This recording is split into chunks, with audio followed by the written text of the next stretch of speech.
कभी कभी ऐसा लगता है कि मन बहुत सूखा हो गया है, मन बहुत बेचैन हो गया है, कहीं पर भी मन नहीं लगता, सब कुछ बेकार सा लगने लगता है। भक्ति में भी पहले जैसा रस नहीं रहता, नाम जप में भी मन नहीं लगता बिल्कुल भी।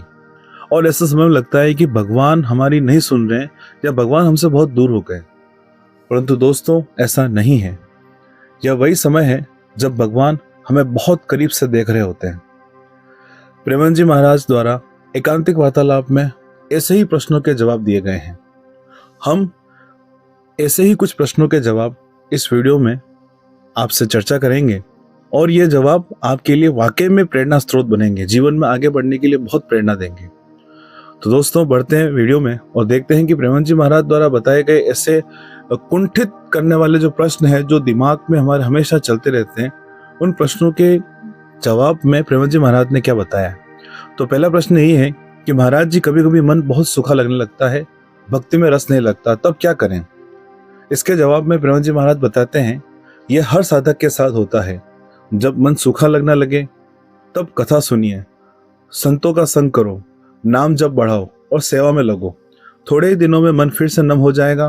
भगवान का नाम ही हृदय को फिर से सरस बना देता है। अगला प्रश्न है दोस्तों, महाराज जी, अगर सब लोग ठुकरा दें, कोई साथ न दे, तो क्या यह भी भगवान की कृपा हो सकती है। बहुत अच्छा प्रश्न है कि जब सब व्यक्ति हमें ठुकरा दे तो क्या हम इसे भगवान की कृपा माने। इसके जवाब में प्रेमानंद जी महाराज कहते हैं, हाँ, कई बार भगवान इसी तरह हमें अपने करीब लाते हैं। जब सारे सहारे छूट जाते हैं तब हम सच्चे अर्थ में प्रभु की शरण में जाते हैं। जब कोई साथ न दे तो समझिए अब खुद भगवान तुम्हारा साथ देने वाले हैं, तुम्हारा हाथ थामने वाले हैं। अगला प्रश्न है, महाराज जी, गुरु के प्रति सच्चा समर्पण कैसे बढ़े। हम अपने गुरु के प्रति समर्पण को कैसे बढ़ाएं। इसके जवाब में प्रेमानंद जी महाराज बताते हैं, गुरु को भगवान के रूप में मानिए। उनकी आज्ञा का पालन करना ही सबसे बड़ी भक्ति है। अगर वाणी, कान और मन को संयम में रखोगे तो गुरु का प्रेम अपने आप बढ़ेगा। अगला प्रश्न दोस्तों, महाराज जी, गुरु सेवा क्या है। क्या सिर्फ बाहरी सेवा ही काफी है। इसके जवाब में प्रेमानंद जी महाराज बताते हैं, नहीं, असली गुरु सेवा है गुरु की आज्ञा का पालन करना। अगर बाहरी सेवा करेंगे पर आज्ञा का उल्लंघन करेंगे तो लाभ नहीं होगा, लेकिन अगर आज्ञा मानी तो बिना बाहरी सेवा किए भी गुरु प्रसन्न हो जाते हैं। अगला प्रश्न है दोस्तों, महाराज जी, आज के विद्यार्थी ब्रह्मचर्य नहीं निभा पा रहे, तो क्या करें। इसके जवाब में प्रेमानंद जी महाराज बताते हैं, ब्रह्मचर्य सिर्फ व्रत नहीं, एक सोच है। अनुशासन और अध्यात्म साथ हो तो ही टिकता है। शास्त्र पढ़ो, नाम जप करो, पवित्र भोजन लो और गलत संगत से दूर रहो। मित्र बनाओ पर मर्यादा रखो।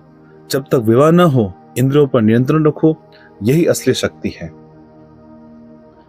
अगला प्रश्न, महाराज जी, मांस, अंडा, शराब जैसी चीजें खाने से क्या फर्क पड़ता है।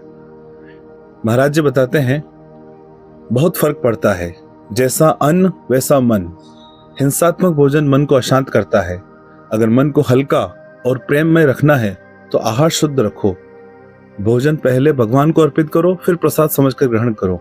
यही सच्चा आहार है। अगला प्रश्न, महाराज जी, अगर नाम जप का ज्यादा समय न मिले तो क्या थोड़ी देर का जप भी पर्याप्त है। महाराज जी कहते हैं, बिल्कुल। प्रेमानंद जी महाराज बताते हैं, बिल्कुल। भक्ति में मात्रा नहीं, भावना देखी जाती है। दिन में सिर्फ 5 मिनट भी अगर प्रेम से जप कर लो तो भगवान उसे स्वीकार करते हैं। अगर बाकी समय अपने कर्म को प्रभु को समर्पित कर दो तो पूरा दिन भक्ति बन जाता है। दोस्तों, अगला प्रश्न है, महाराज जी, अगर कोई संतों की निंदा करे तो क्या करना चाहिए। हम क्या करें इस संदर्भ में।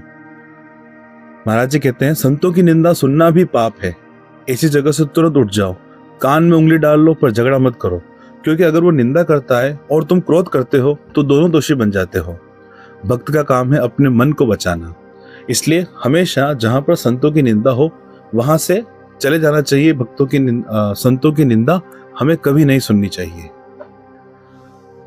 अंतिम प्रश्न दोस्तों, अंतिम प्रश्न पढ़ने से पहले आपसे एक निवेदन है कि अगर हमारे द्वारा की गई मेहनत आपको वास्तव में पसंद आई है तो वीडियो को लाइक जरूर करें।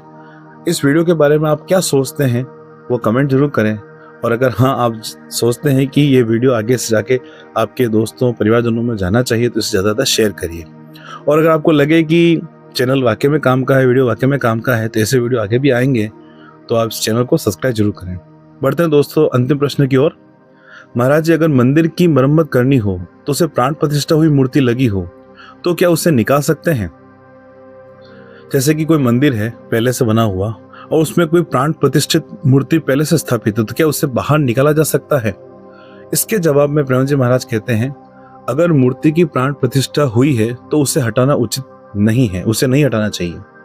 पर अगर मंदिर टूट रहा हो या मरम्मत जरूरी हो तो पंडित जी से विधिवत पूजा करवाकर अस्थायी रूप से मूर्ति को सुरक्षित स्थान पर रखवा देना चाहिए। फिर जब मंदिर तैयार हो जाए तो मंत्रों से दोबारा प्रतिष्ठा करनी चाहिए। मूर्ति सिर्फ पत्थर नहीं, वह स्वयं भगवान है। दोस्तों, मित्रों, भक्तों, जब जीवन में रास्ते बंद लगे, जब मन थक जाए, तो यह याद रखना, भगवान किसी से दूर नहीं होते। बस हमें अपने मन की चुप्पी में उनका नाम लेना है।